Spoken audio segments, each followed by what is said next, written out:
Oh, wait, hold up. You oh, All right, everyone. We're on episode 8, I believe.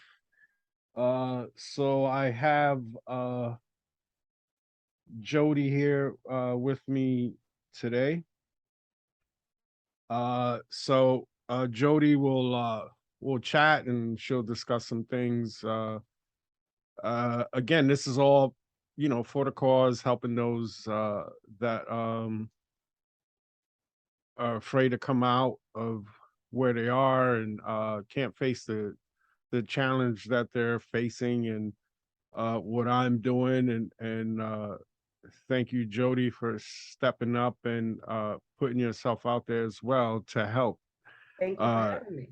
and the message that's being sent is that you're not alone, right? You're not alone. There's other like you, and we can get through it. So this is Jody's first time on the show, Hey, and y'all.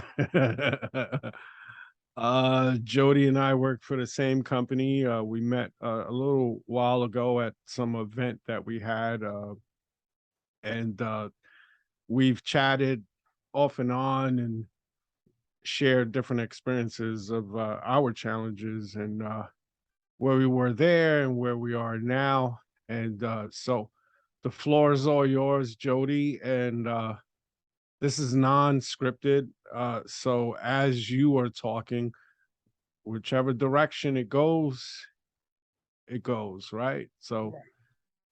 there you go. The floor is yours, Jody. All right. Hey, everybody. So I guess thank you, Lewis, for having me.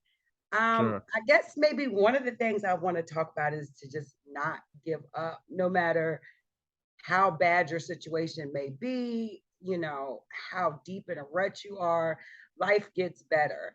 One of the things I've talked to Lewis about is how bad I was in my addiction. I was getting high off heroin for 11 years, if not maybe more. Um, Stealing from loved ones. One of the biggest things was nobody would stop me no matter how bad I was, like no family members would stop me. Hmm. And then I just happened to come across the right person, or the wrong person, right person, which Hmm. was my ex husband's mom. And I took her checks and she decided that, you know what, she needs to stop. So she put me in jail, and I blamed her for a good year. My first year in prison, I blamed her for me being there away from my kids and Hmm. not being able to be a mom, being locked up. And one day, I guess it just hit me like this isn't her fault. I put myself here, you know. Right. And so actually, while I was in there, I wrote her a letter thanking her, for putting me where I was when nobody else would do it. Even though she didn't do it to save me. She did it because I stole her money. But at the end of the day, it saved my life. Right. Um, and, I did quite a bit of time, but I came out a better person, a better mom, free from addiction. Uh, so, as I said, don't give up hope because when I first came home, I decided to leave my ex-husband. I said, this isn't where I want to be. He was still active in addiction. Hmm. So it was like, if I'm going to get out and be better and do better, I need to start all the way at the bottom. And that's Right. what I did. I left him. I went and lived with my mom in my childhood room, which was a very surreal experience, Hmm. being 30 something years old, living in my childhood room. Oh, Yes. sorry, my computer just did something crazy. That's Um, so that was just like, oh my goodness, So I started off working at a restaurant, being a line cook, and I brought a little car for like $500, and but that's how I had to start. It had to start somewhere, and at times it felt like, oh my God, I'm never going to get ahead. And actually, when I came home, my brother was still very active in his addiction. um, right. he was shooting his Suboxone. He was, doing just living that life. And to some, it probably would have been a trigger, but for me, I was at that point in my recovery where it was just he needed help, and I wanted to be the one to help him. Right. It didn't make me, when I saw his little baggies that I probably used to get from the city, it didn't make me want to get high. It made me want to be like, God, why are you doing this to yourself? Right. But me as a recovering addict, I knew it was nothing I could say to him, to make him want to change. So Right. so that just made me stronger. That just made me gave me more drive to just go ahead Mhm. and do what I had to do. Eventually my son came to live with me at my mom's house. So that's one kid I got back, you know. Mhm. Um, and then I ended up actually one of my family members had noticed how good I was doing in life. And so doors started opening up. People started seeing a new Jody, So Right. my aunt, she offered to let me stay in her extra home as long as Okay. I fixed it up. So that's what I Right. did. And so, me and my son, we moved out my mom's and moved right next door. We moved right next door to her, which was lovely.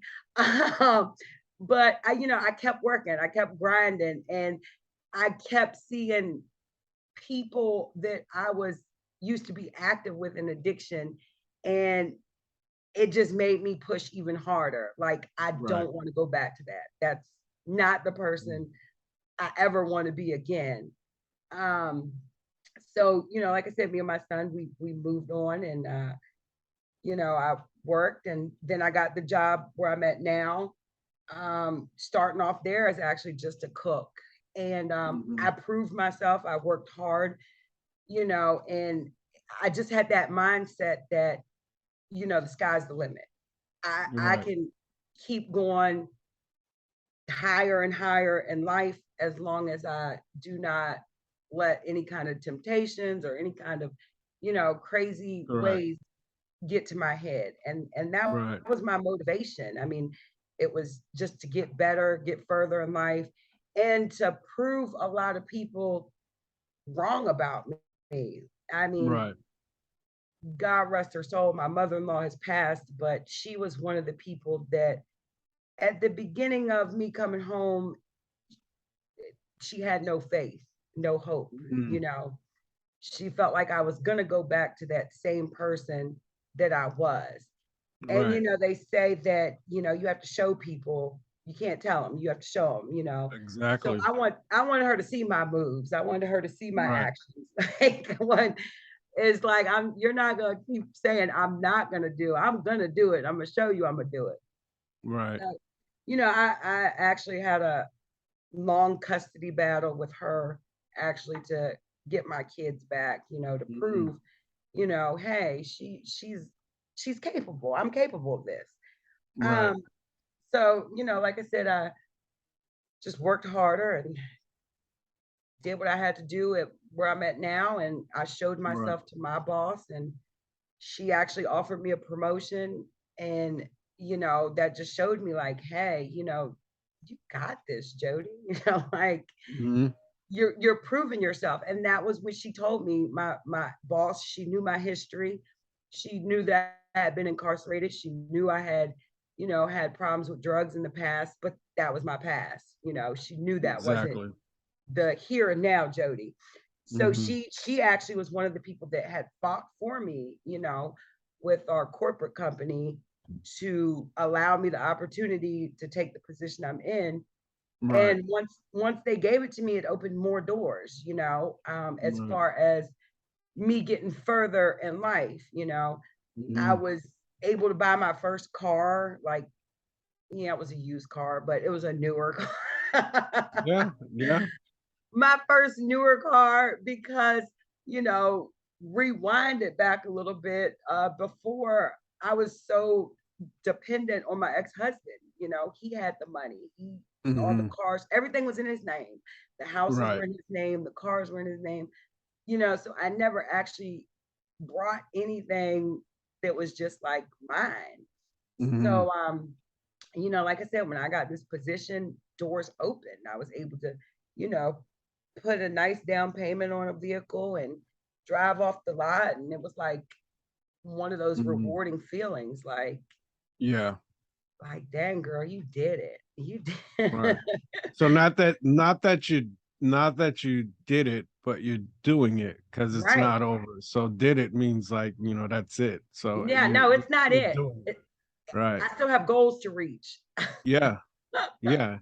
And you still keep moving forward and Yeah. that's cool.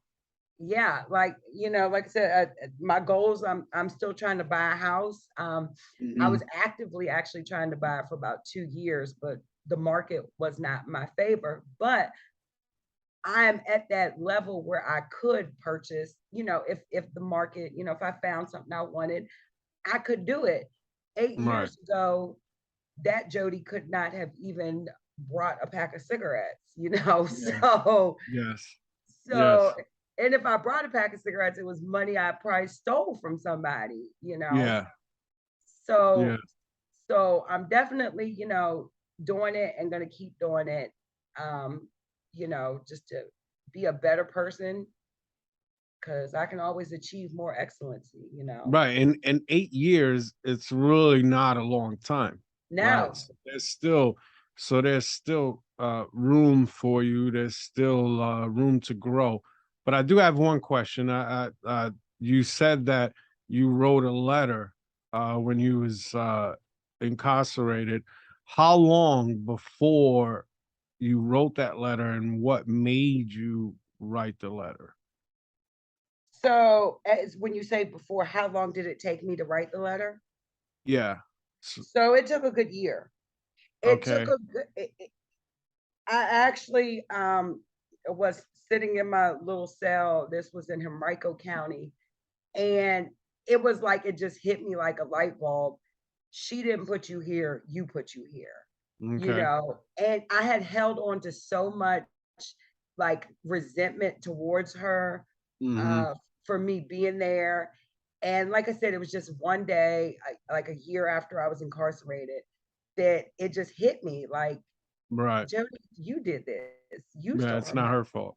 It's Right. not her fault. This is your fault. So, Mhm. like I said, I wrote her a really heartfelt, straight from my heart letter just to let her know, like, you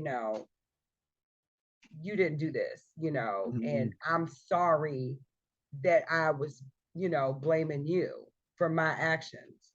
And, Right. I even told her, I appreciate you for stepping up and taking my kids, you Right. know. So, Mhm. yeah.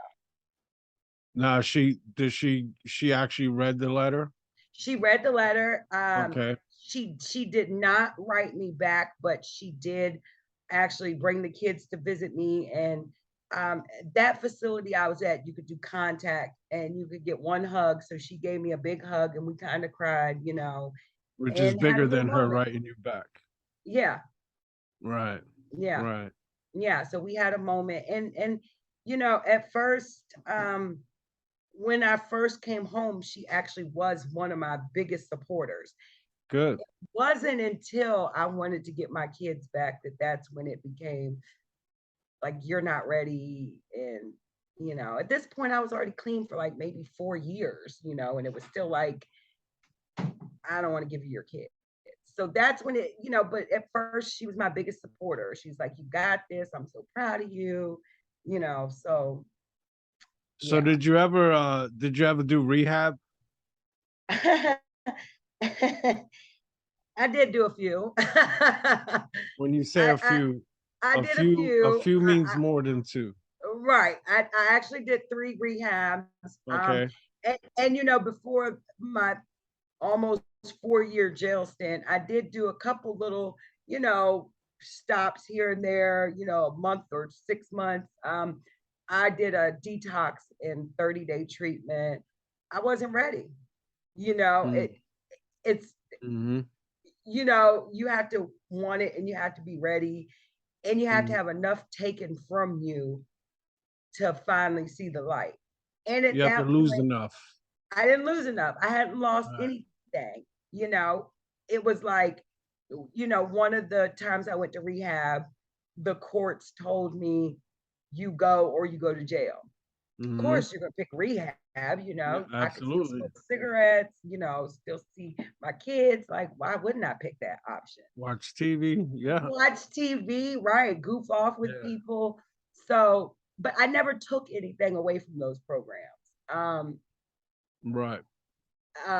but then once I was incarcerated, I actually did a very intensive program uh, that teaches you more of your cognitive skills. And I Yeah. took away a lot from that. I actually still use a lot of that on my own kids, you know. Yes. I Yeah. tell them, you have every action has a reaction, think before you do. Like, what will happen if I do this? Right. Right. Right. Uh, Right. But okay, well, hey, look, I like I want to thank you from the bottom of my heart. Thank you for doing what you just did. And this is what it's all about, and this is what I'm trying to do. And so, like, you said something that I've been trying to say. When you said that you wasn't ready, that's what it is. Like a lot of mhm, people in rehab because of court, or because people are like, you need rehab, and then they go, and then you come out and right. So when you have those folks that are going in and out of rehab, that's mhm. a sign. Yeah, That means they're not ready. not ready. Right. And like you mentioned, and I did, they didn't lose enough. Mhm. And sometimes that's what it takes, right? Right, But right. the climb is always harder than the fall, Mhm. right? And you've climbed, and you still have more to do. And Absolutely. one of the reasons that I say that you have more to do, because now it's not just you, Right. it's kids, Yeah, right? yeah, So maybe, just maybe, that fall that you took made you stronger to be able to use that strength that your kids are going to need, yeah, absolutely. right? 100%. So I'm going to let you go, and then you and I will chat again and try to get you on again and Yeah. have another episode with you on. And I just want to say thank you, and hopefully your message helps my message help someone in need. So have a good night, Jody, and I'll talk to All you again. right. Okay. Thank you. Okay. Sure. Bye. No problem. Bye bye. All right, guys. So all right. So picture in the background, that's Oliver Twist. And if you was to ask me all-time number one favorite movie, that kid right there would be it. Oliver Twist. So you guys could look it up, and so on and so forth, and see. So he was an orphan kid, and it's it's also part musical as well, and he actually does a hell of a job singing. I couldn't sing at his age at that time.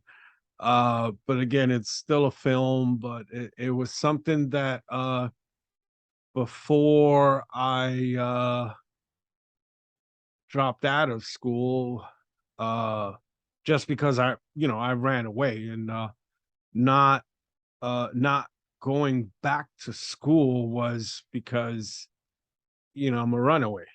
I go back to school, they're gonna find me. So I remember, and this school is PS 171. It's on 102nd and Madison Avenue. And it looks like a castle. Kind of like a castle, not like to the extreme, but it has like the pointy tops and stuff like that. And then up the road more is Mount Sinai Hospital, right on Madison Avenue. So anyways, so again, I'll continue with my life story stuff. So I'm, I have all these different scenarios, which I mentioned before. Scenarios are scenarios. And sorry guys. I guess I'll have to continue the rest of that. We took up too much time. But anyways, thanks for watching. Do a better job again with video editing and stuff like that. There will be no music, no anything like that for this show. Uh Try to check out that movie Oliver Twist. You don't have to watch it. You can just read about it. And we'll uh we'll try again trying to move forward with helping people that need help. Don't forget to donate clothing, China, you name it, donate and be kind to each other. Thank you all.